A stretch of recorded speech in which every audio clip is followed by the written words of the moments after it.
পিওকে যেটা হচ্ছে সেটা আমাদের দেশেরই জমি, আমাদের দেশেরই পার্ট, হিস্সা যাকে বলে। আর ওর একটা ভ্যালিউ আছে, খুব বড় স্ট্র্যাটেজিক ভ্যালিউ আছে।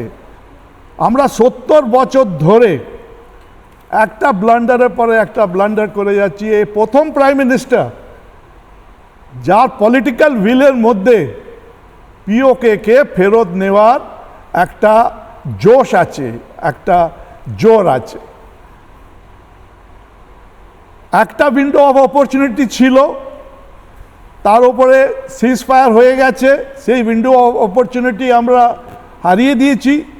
কিন্তু একটা ছোট কোনো ইনসিডেন্ট যদি হয় তো ওইটাকে অ্যাক্ট অফ ওয়ার কনসিডার করা হবে। অ্যান্ড এই ওয়ার্ড অ্যাক্ট অফ ওয়ার এর খুব বড় গুরুত্ব আছে।